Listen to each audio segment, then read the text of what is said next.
While the Griffin family gets into plenty of unhinged situations on their own, the town of Quahog is absolutely filled with bizarre, unhinged, and highly questionable residents. From creepy old men, corrupt billionaires, to local news anchors causing massive town-wide panics, the side characters of Family Guy often cross the line into completely sus territory.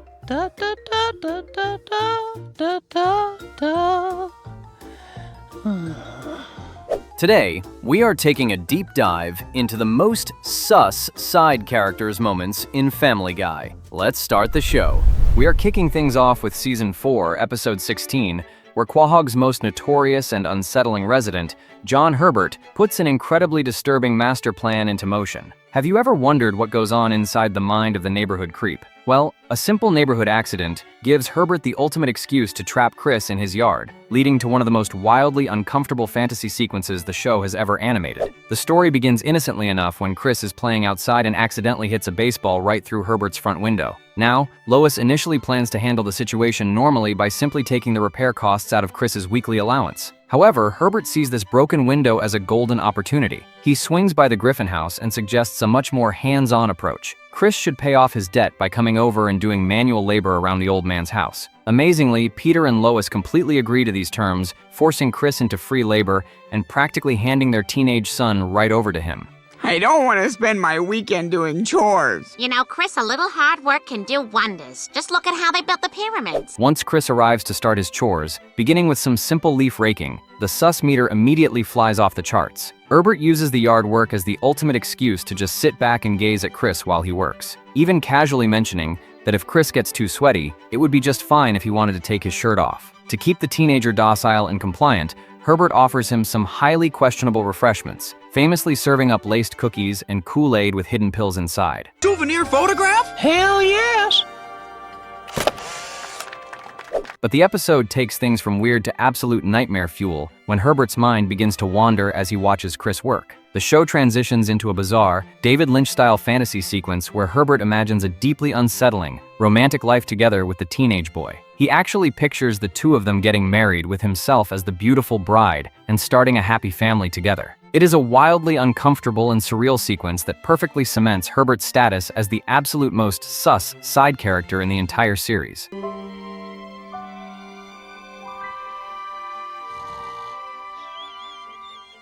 Are you dead?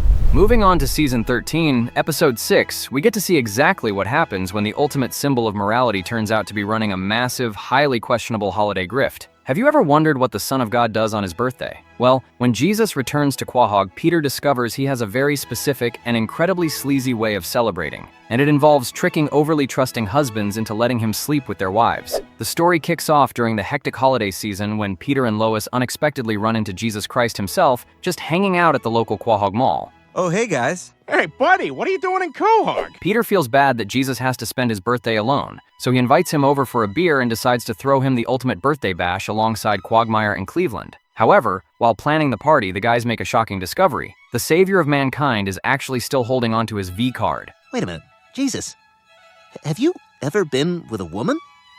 Are you a virgin? Deciding to give him the greatest gift of all, the guys make it their mission to help Jesus finally become a man. After a hilariously disastrous attempt at speed dating, Lois decides to step in and give Jesus a pep talk on what women really want. Don't be afraid to be honest with a girl and show her who you are. Wow. Thanks, Lois. That's the second best advice anyone's ever given me. But this advice backfires spectacularly when Jesus suddenly announces that he knows exactly who he wants for his first time, Lois. What? I am outraged! Peter is understandably outraged at the request, but Jesus knows exactly how to sweeten the deal, bribing Peter with the ultimate luxury item, a brand new Brookstone massage chair. Well, I guess it is kind of an honor that out of all the people in the world, Jesus chose me. I mean, he could have had anyone. In a move that completely obliterates the sanctity of his marriage, Peter actually accepts the trade, letting Jesus whisk his wife away to a hotel room while he kicks back to enjoy his new vibrating recliner. That's a nice chair, Peter. Hey, do you think if I let Jesus sleep with Bonnie, he'd give me back the use of my legs? Joe, I don't speak for Jesus. I just get him trimmed. But Peter's relaxation is completely ruined when he overhears another guy at the bar mention that Jesus pulled the exact same stunt with his wife the previous Christmas. It turns out, Jesus isn't a virgin at all. He's just a total dirtbag who uses his holy status and a fake sob story to scam gullible husbands into handing over their wives. Oh my God, what have I done? Peter, maybe there's still time. Maybe you can stop him. Horrified by the deception, Peter rushes to the hotel to put a stop to the whole thing. Thankfully, Lois had already backed out of the deal on her own, leaving a nervous Jesus to quickly backpedal and claim the entire extremely sus scenario was just a divine test of their marriage. Yes, that's exactly right. Well, I can see my work here is done. Well taught, Jesus. Well taught.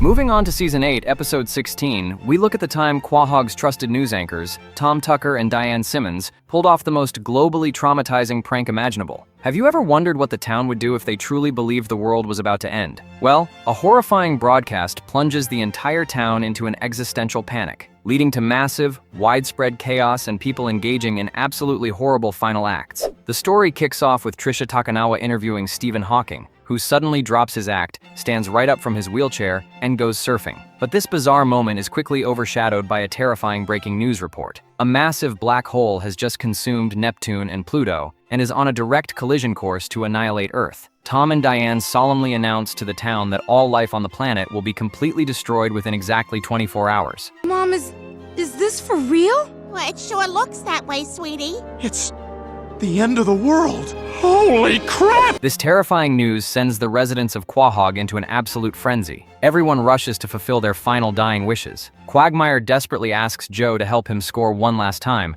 How was your first time? Oh, I've had sex lots of times. I just wanted to have it again.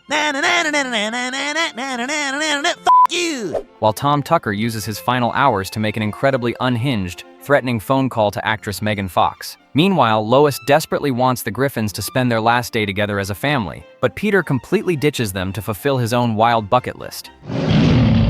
Peter, what the hell? He steals a live lion from the local zoo, uses a musket to act out a bizarre historical rescue fantasy, and even drives to a specific neighborhood just to yell a highly offensive word.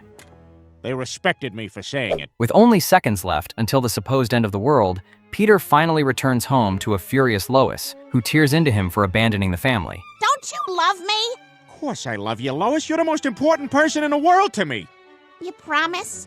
I promise. With the clock running out, Peter decides to be brutally honest and admits a terrible, heartbreaking truth. He simply hates being around his kids. But just as the family braces for the sweet release of Oblivion, the TV cuts back to Tom and Diane, who casually smile and announce April Fools. It turns out the entire apocalyptic threat was completely made up by the news team just for a holiday laugh. Peter is left to deal with the horrible fallout of his confession, while Tom and Diane get away with plunging an entire town into a chaotic, traumatizing panic, cementing them as two of the most deeply sus side characters in the show's history. And you know what? You've hurt your kids worse than any black hole could. Lois, you're overreacting. This'll all blow over by tomorrow. For our final spot on the list, we are looking at Season 15, Episode 8, Carter and Tricia. Have you ever wondered just how far a dedicated news reporter will go to get a scoop on a corrupt billionaire? Well, it turns out that Tricia Takanawa is willing to cross every professional and personal boundary imaginable, leading to an incredibly sus situationship that completely redefines the idea of going undercover. The story kicks off when Carter Pewterschmidt, who is certainly no stranger to being an evil billionaire, buys the Pawtucket Patriot Brewery. Always looking for a way to maximize his profits, Ah, Griffin, there you are. I've decided that as your new boss, I'm going to require you to have a standing desk. Ah, but I look like such an ant. Carter immediately plans to cut manufacturing costs by using cheap, highly toxic metals to produce the factory's beer cans. Peter happens to overhear this shady, health-hazardous business plan and decides to act as a whistleblower, running the information straight to Channel 5's star investigative reporter, Tricia Takanawa. Mr. Griffin, it sounds like you've brought me an interesting story. What should I do with it, Ollie? Make it news! Looking to expose his crimes, Tricia goes directly to Carter for an interview. However, Carter completely pivots the situation. Instead of answering her questions, he becomes instantly entranced by her, completely ignoring the interview to relentlessly flirt with her. You ever been with a man who's got a prostate the size of a beefsteak tomato? In a massive twist, Carter suddenly announces that he is leaving his wife, Babs, and is moving Trisha directly into his mansion. At first, it appears that Trisha has completely abandoned her journalistic integrity, opting to drop her big story so she can simply play house and start a family with the corrupt billionaire. A family all your own? A son to whom I could one day give a piece of sour plum candy. Thank you, Mama Trisha! But things cross into peak sus territory when the two head to the bedroom. During a highly questionable and intimate roleplay session, Trisha manages to seduce a confession right out of him, getting Carter to openly admit to his illegal manufacturing improprieties on the record. It turns out Trisha never actually compromised her morals. Her entire relationship with Carter was an elaborate, deeply committed sting operation. She immediately broadcasts her undercover expose, proving that sometimes the best reporting happens literally under the covers. What's going on? I finished my investigation. But I don't understand. I thought we were in love. Furious at being played, Carter teams up with Peter to seek revenge by spiking Trisha's drink at the local Emmys with a concoction designed to severely humiliate her. But the plan hilariously backfires when Peter accidentally drinks it instead to save her. Maybe you're right. And maybe I was just looking for a way to feel young again. We're gonna be okay.